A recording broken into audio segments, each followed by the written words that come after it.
Hi, guys. So happy you could join us today. I'm so pleased to be joined by Elinah Mapfumo. I said I wasn't going to malign your name, and I totally did. Mapfumo, who is a Navy spouse and a social worker. And you know what? We were just chatting that we can't make the assumption that you guys are all reading the highlights before you come to these interviews. And Alina's background is so interesting. I'm just going to ask her to introduce herself and tell you guys a little bit about what she does before we go into the questions. So over to you. Thank you. So again, I'm Elinah. I'm originally from South Africa, and my background is clinical psychology, and I kind of stumbled on social work as a second career, you might say. So right now I work for the Public Defender's Office. I am what we call a mitigation specialist, and my role is to write biopsychosocial assessments and write social and trauma histories for our clients. I work mainly with F1 cases. So those are like felony cases with clients sometimes that struggle with severe mental health and provide mitigation to the DA and sometimes to the judges. It's a very interesting job because it takes a lot about intersectionality, the person in the environment, and just kind of trying to figure out why a person is who they are. I also am a lead for Women's Recovery Center, and it's an organization for women, by women, that focuses on addiction.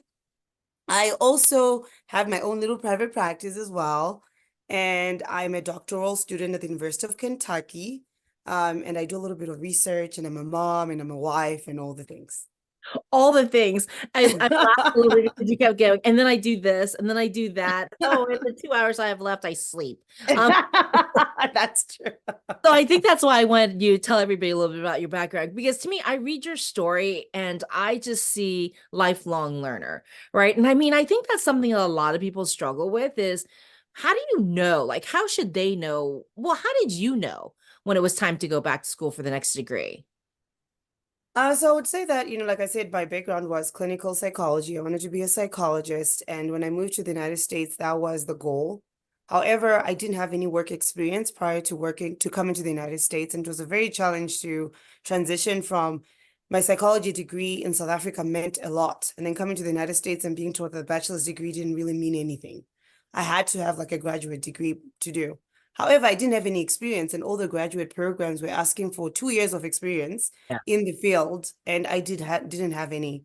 So I started from the bottom. I worked as a CNA at some point until I became a residential assistant. Then I became a caseworker, working with a lot of individuals with mental health and unhoused individuals.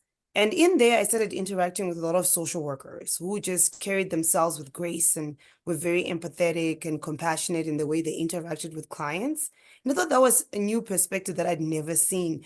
They were friendly, but not like at a friendship level. It's just friendly, like personable, not personal. And I found that to be just a good way to engage with humanity. And that's why I decided to go back to school and do a master's in social work. And this is pre-pandemic. This is before we even knew of the pandemic and the role that social workers were going to play during the pandemic. And I think that was the best decision that I ever made. It was also something that I was very passionate of because I was in the system at some point. I'm a product of human services or social services and social work. So I'd always wanted to give back, and this just felt like something that I wanted to do at that time. So that's how I knew is, okay, I'm ready. I want to go back to school. Social work was definitely the right way for me because I would be a clinician if I wanted to. And if I wanted to do policy and advocacy, it also gave me the opportunity to do that. If I wanted to do research, I could be a researcher. It was very multifaceted and just made sense to me to take that leap. Is that the same decision process you utilize in deciding to pursue your PhD? Yes. And I think it's a little bit of like imposter syndrome. The mental health space is not very diverse.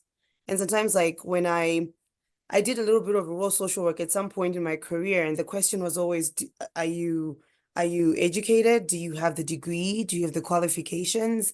And I think more so I went to do the doctoral program to prove to myself that I was capable. If someone said, Dr. Elinah, maybe that would resonate and they would want to work with me.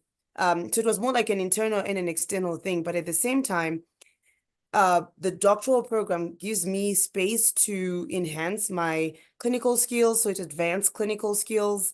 And I've seen the the role that they play, even in my writing skills and how I engage with clients, it's a little bit more advanced, and I appreciate that vantage point.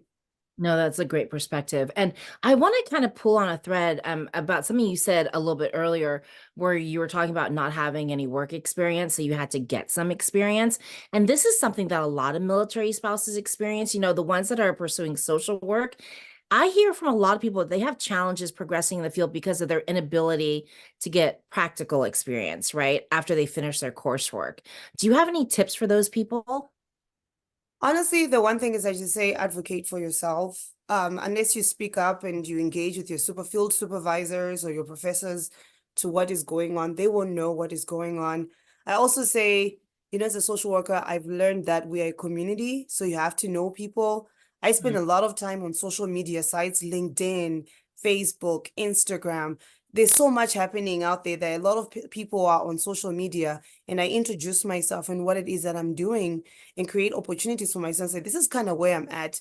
Is this someone that you'd like to work with? I'm looking for an internship. Do you guys have any space?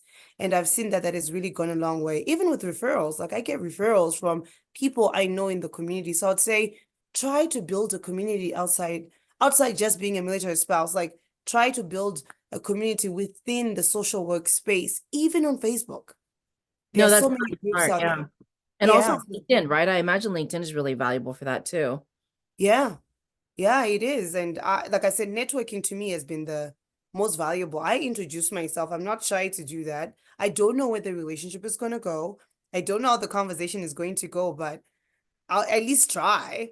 And then that has really helped me build my resources because you need resources Yeah. to survive, right? So wherever you go, if you have an opportunity to introduce, make a card for yourself. I have my own business card that I leave or we exchange and say, do you have a business card that we can exchange or a link? Some people are using links on their phone where they just tap and then Yeah. they have access to all your contact details.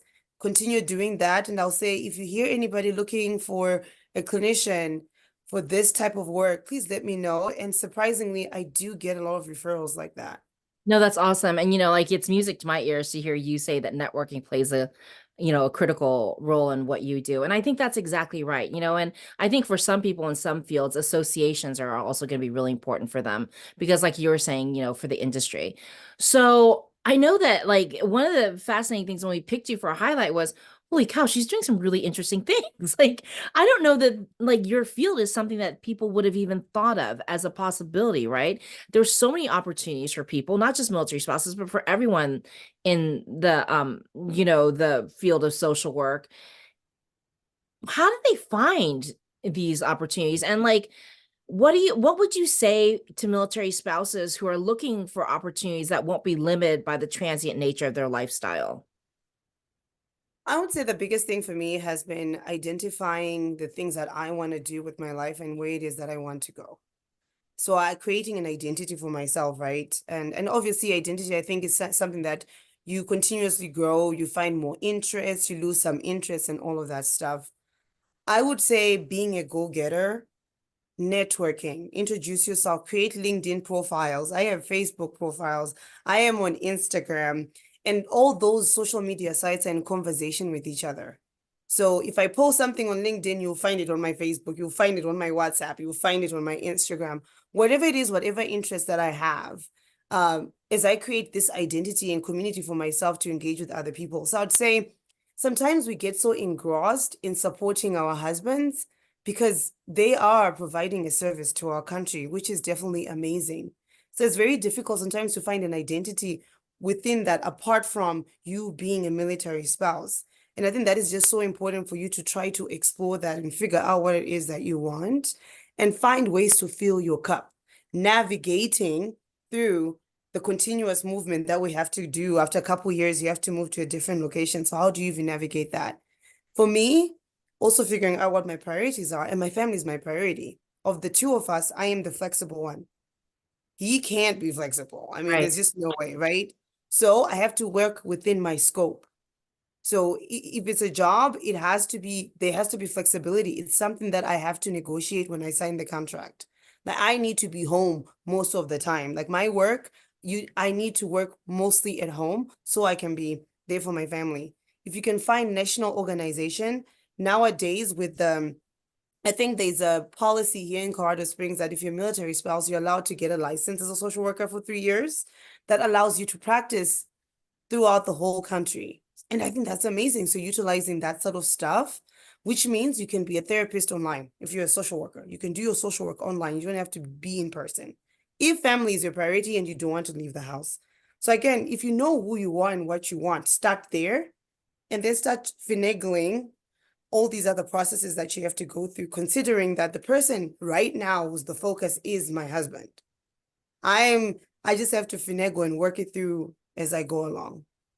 And I love what you're saying about like understanding the policies in Colorado Springs. I think that's really important. I think that's a very important fact that, a statement that other people may not consider, which is you have to have situational awareness of where you're at, because the legislation, the policies are not the same from state to state or even from county to county. So I think you're absolutely right. You have to know if where you landed is a military spouse friendly area. And so you're right. There might be some considerations, special waivers or exemptions for military spouses to make it easier for their licensing. That is a fantastic point.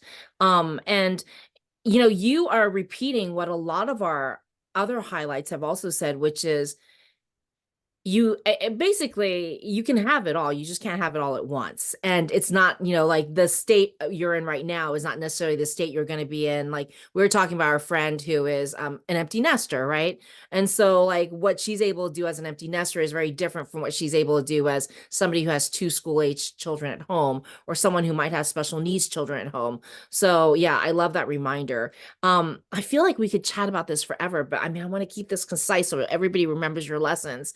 So I think I'm going to give you the opportunity, Elinah. First of all, I'm going to thank USAA for the opportunity to have this conversation and encourage everyone to reach out to us and do an application for a highlight, because we're meeting the most fascinating people, learning about the most amazing career paths available to military spouses. So if you have a great story, we hope that we can share it to inspire other people. So with that, I'm going to give you the opportunity to have the last word and to share, in conversation, and the conversation we had before we came on and the conversation we've had since we've been on, has anything perked with you? Is there anything a question that you think I should have asked, or maybe something that you're like, oh, I forgot to tell them this? Yeah, I would say even when I was talking to you that the biggest thing for me is, and again, I help a lot of military spouses in therapy, and I've encouraged, especially the couple, husband and wife, to talk to each other about how they're feeling. I know it's expected when you marry into the military that you're going to move around, but if you don't talk about how you're feeling with the person that you're on this journey with, you build a lot of resentment, which is why a lot of our families are breaking apart, because there isn't that communication. And then you're right, like it just takes a lot of like flexibility for us, especially the wives, because we are supporting mostly his career and where he wants to go and where he wants to be, and we are the ones that are holding down the houses. And I just wanted to name that and acknowledge that and celebrate the power that a lot of military spouses are bringing into their relationships and supporting their husband. It's not easy. And I don't want to say that, being networking and doing all these things was something that was done overnight. It's been a very long and tedious process. And that situational awareness, being in Colorado Springs, and I think you and I discussed that, the politics and all these other interrelated things that happen within here impact me as an individual, us as a family, and even my career for me to move forward. So I really encourage all of us just to build a community for yourself, be it a therapist, be it someone you can talk to, just so they can encourage you, so that you can feel anchored, so you can feel not alone.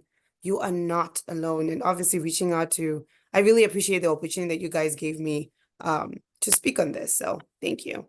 No, I appreciate the opportunity to talk to you. And I know we're going to keep in touch because, just in the little bit of networking we've done, we're already going to make connections. So very effective. She does walk what she talks. So thank you so Thank much you. for joining us, Elinah, and sharing your story. And thank you all for joining us. I hope to see you again here next week. Bye, Thank guys. you. Bye.